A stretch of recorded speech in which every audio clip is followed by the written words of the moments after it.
Okay, let's dive right into it.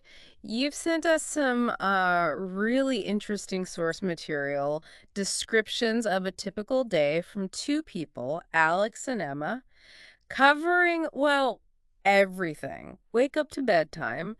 And it seems simple on the surface, doesn't it? Just, listing what you do each day. But these daily routines, the rhythm of things, they're actually pretty fundamental. They shape our time, show our habits, maybe even hint at our priorities. So, our mission here is to really unpack your sources. We'll walk through Alex's day, Emma's day, pull out the key bits, see what's similar, what's different, and importantly, look at the language they use. The goal is to help you understand how we talk about, well, the structure of our lives.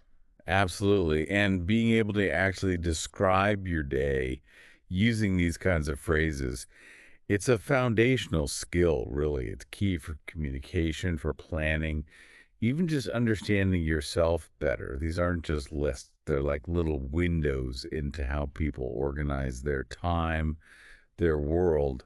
Let's peek through Alex and Emma's windows. All right, let's start right at the beginning. The wake up call.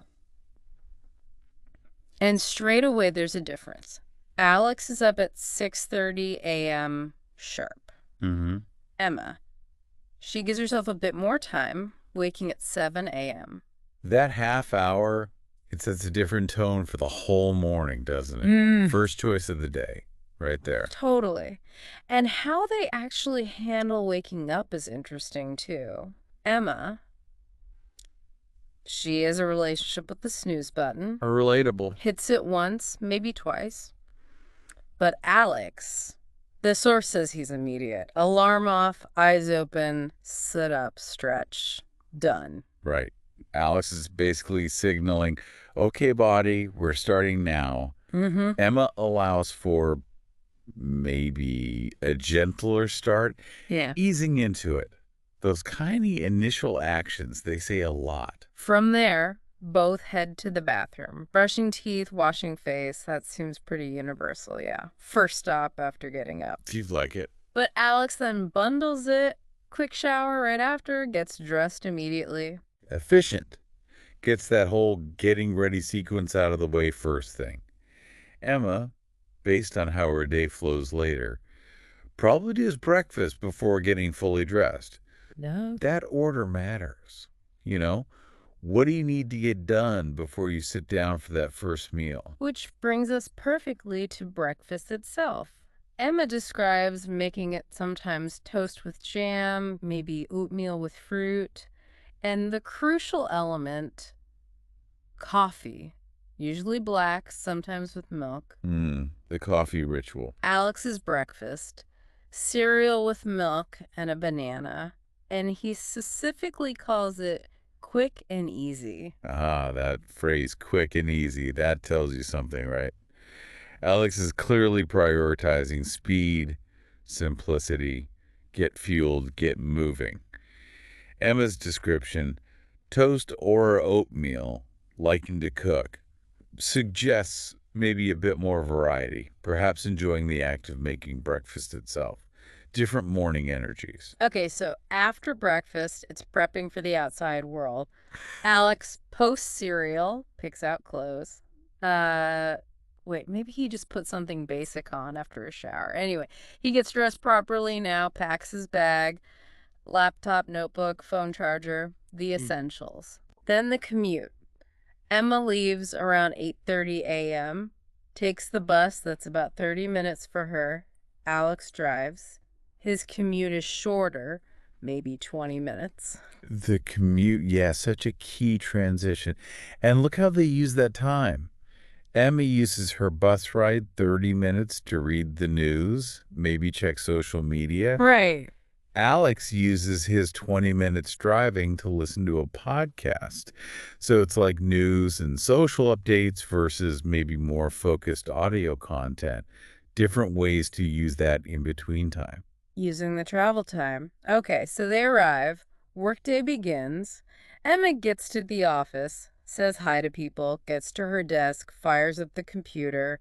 Work officially kicks off at 9:00 a.m. Standard office arrival. Their morning tasks sound, well, pretty familiar for office work. Emma's attending meetings, answering emails, working on reports. She sums it up as usually busy. Usually busy. That phrase itself speaks volumes about expectations. Alex's morning, described as similar. He's Yeah. in virtual meetings, making calls, reviewing his to-do list. hmm And those verbs, join virtual meetings, make phone calls, review to-do lists, they capture that modern work busyness very specifically. It's how we talk about digital work. Moving towards midday now, the lunch break. Alex takes his around 1:30 p.m. Uh-huh. Emma's lunch is often a sandwich or a salad, but here's a detail. Sometimes she heads to a nearby cafe with friends, spends about 30 minutes chatting, relaxing, before going back. The social element. That's a key difference. For Emma, lunch isn't just fuel, it's connection. A proper mental break with people. Yeah. Alex's source just mentions the break time, not the specifics of what he eats or does. Might imply something quicker, maybe solo. Focusing just on the pause itself shows how a break serves different needs. Makes sense. After lunch, back to it. Alex continues working, writing, research, prepping presentations, and here's that great detail. He mentions feeling tired around 4:00 p.m., the afternoon slump, Oh, yeah. his fix. A short walk or a stretch. Proactive. Exactly. Acknowledging the slump and having a strategy. That walk or stretch a deliberate technique to manage energy. Continue working and then take a walk. Key phrases for that part of the day. Emma just returns to work after her break. Her source doesn't detail the afternoon tasks as much, but we know she's back at her desk. Still plugging away, presumably. Okay, winding down the workday. Emma finishes up by 5:00 p.m., packs her stuff, says goodbye. Standard departure. Alex works a bit later, wraps up at 6:00 p.m., and he has this specific habit before leaving. He organizes his desk and plans for the next day. Says it helps him feel ready. Now that's an interesting routine element. Tidying up, planning ahead before you walk out the door. It's a deliberate transition, creates closure, maybe reduces morning stress, finish work, organize desk, plan tomorrow. Those phrases capture that end-of-day ritual. Very different from Emma just packing and leaving. Maybe she mentally switches off completely at 5. Different ways to manage that work-life boundary, yeah. So heading home, Emma arrives around 5:30 p.m. Makes sense with her 5:30 finish and 30-minute bus ride. Her first moves at home, all about unwinding. Changes into comfy clothes, relaxes, might read, watch TV, scroll social media. Settling in. Decompressing.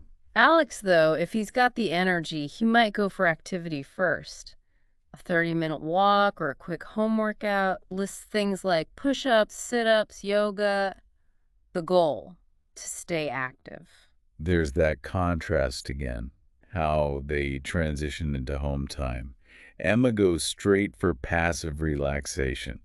You hear phrases like changes clothes, relaxes, then read, watch TV, scroll. Alex might prioritize physical movement first, using phrases like walk, work out, stay active, different needs right after clocking off. Dinner time.